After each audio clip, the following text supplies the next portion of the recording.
Почитувани граѓани, почитувани представници на медиумите, како што беше впрочем најавено и очекувано, денеска заедно со Министерката за правда направивме консултативна средба со новата пратеничка група на ВМРО ДПМН и коалицијата за подобра Македонија, која што официализирана и номинирана во делот на она што значеа нивни барања во процесот на давање на поддршка на отварањето на уставните промени во државата. Темата на денешната консултативна седница беше во постапката на изготвувањето на нацрта амандманите да разговараме токму за оние први 3 точки од вкупно 4 кои што беа испорачени до мене како председател на влада и до владата како правно формално изготвувачи на нацрта амандманите да бидат вградени токму оние елементи кои што исто така се важни за нив. Можам да констатирам дека во тој дел на дебатата изнајдовме конкретни насоки кои што ни беа дадени за нас како изготвувачи на нацрт амандманите и за делот на зајакнувањето на македонскиот идентитет и во делот на гаранцијата дека процесот до крај ќе биде истеран и нема да биде повторно блокиран од Грција, односно гаранцијата дека уставните амандмани ќе влезат на сила со ратификацијата на договорот во грчкиот парламент и во делот на внатрешната примена, како тоа новото име ќе почне да се применува внатрешно, насоките ги добивме, ние сега ќе ги работиме и пред да ги официализираме преку парламентот, ќе ги консултираме уште еднаш, ќе ги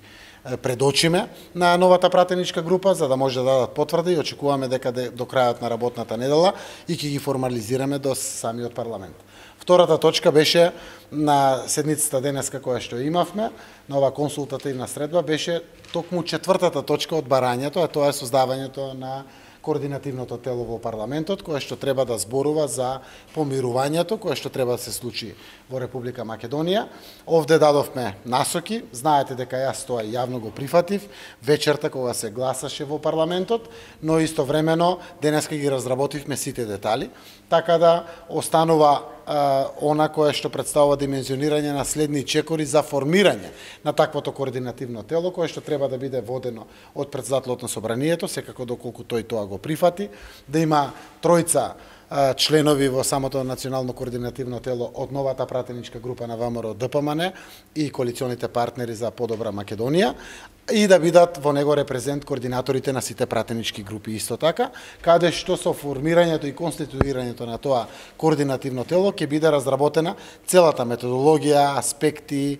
модалитети на самото национално помирување кое што взаемно постои интерес да го спроведеме. Така да јас сум задоволен од состанокот, имавме рационален состанок, за мене се нормални овие работи и верувам дека ќе успееме да ги осогласиме за да можеме да ги спазиме сите законски рокови и роковите кои што парламентот ги даде према владата да не задолжи во рок од 15 дена да ги дадеме до парламентот нацрт амандманите за за промената на уставот на Република Македонија. Што вака првично ви изгледа прифатливо до овие барања на оваа нова пратеничка група во однос на амандманите зборувам? Добро, имавме сериозен работен состанок внатре, ги разработивме сите детали. Очигледно е дека луѓето се подготвени за тоа, има суштини во нивните сами барања и верувам дека заедно со правните тимови под раководство на Министерката за правда, но и под раководство на целата влада ќе успееме да ги вградиме и токму тие барања кои што се однесуваат во трите аспекти кои што ги набројав. Дали треба консултации со грчката влада околу овие амандмани? Тоа не го предвидува договорот, но логично. Во духот на договорот, од кога ќе зацртаме се и ќе го пуштиме целиот овој процес, логично да исконсултираме и од страна на грчката влада, за да знаеме дека сме токму на тоа што и договорот го предвидува и од тој аспект секако продолжуваме со консултациите. Овие денови буквално ќе се работи максимално на тоа да се состават самите текстови на нацрт амандманите. Мене ми е драго што покрај парламентарното мнозинство и овој дел од опозицијата е целосно свесен за тој аспект. Впрочем, ќе ја разреши дури и дилемата дали е во суштина загрозен или не националниот идентитет. Немаме проблем со ова прашање, така да верувам ќе ги изнајдеме најдобрите механизми да тоа го преточиме во текстови кои што би биле реално спроводливи, а исполнување на барањето на оваа пратеничка група од 8 пратеници, но истовремено не би биле проблематични и за грчката страна. Јас секако очекувам кога ќе ги формулираме века нацрт амандманите се приклучат и нови пратеници и други пратеници од пратеничката група на ВМРО, ДПМН и коалицијата, која што секако досега не се приклучиле во делот на гласањето на самиот процес за отварањето на потребата од уставните промени. Навистина, останувам со желба да биде бројката, ако не 120, нека биде 110, 190, нека расте бројката, заради тоа што ова ни личи да го направиме и во духот на националното помирување, но и заедно да застанеме за ова крупно прашање, кое што дефинитивно ја гарантира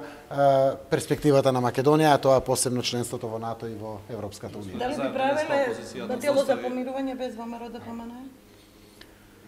Мислам дека во тоа тело, како што е предвидено, треба да бидат представници на сите политички партии, односно координаторите на пратеничките групи ќе членуваат во тоа тело, како што е замислено. Јас верувам дека треба да се вклучиме сите внатре. Не би сакал да навлегувам во внатрешните работи на ВМРО ДПМН, тоа е нивна работа, но сепак зборувам институционално. Овде е парламентот и овде е замислено председателот на собранието, заменикот да биде веројатно од новата пратеничка група, да имат плюс дополнително 2 члена и, како што реков, да бидат координаторите на пратеничките групи во парламентот. Поднесува мене денеска достави предлог закон за амнестија, прифатлив ли е тој за СДСМ? Апсолутно не, заради тоа што тука го формираме националното координативно тело. Низ ова координативно тело за помирување треба да ги изнајдеме механизмите на помирувањето. Затоа што, еве, како да кажам, буквално е на огнен начин како да се урнеса целиот процес. Процесот почна во Македонија. Затоа го формираме и ова национално координативно тело. Овде, во рамките на невлијание врз правниот систем на државата, преку националното координативно тело, ќе изнајдеме механизми како апсолутно да го постигнеме помирувањето. Ваквиот начин на постфестум, од која се случува, да се наметнуваат вакви решенија, апсолутно го дерогираат целиот правен систем на државата.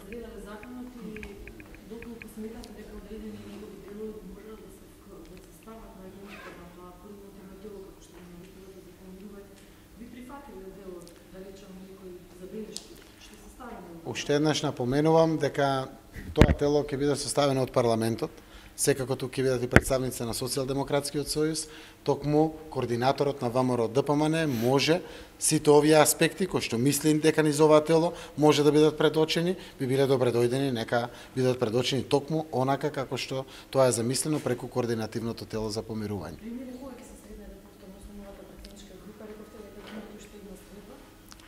Од кога ќе ги создадеме текстовите на нацрт амандманите, ние ќе ги консултираме пред и официјално да ги пуштиме. Во тој дел,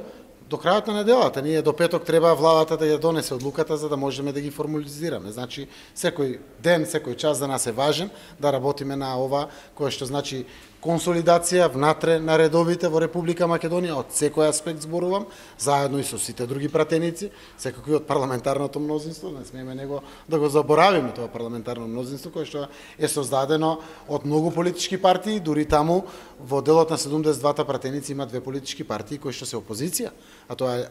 Алијансата на албанците и БЕСА. Така да консултациите продолжуваат до конечното формализирање преку одлука на влада како властен предлагач за нацрт амандманите.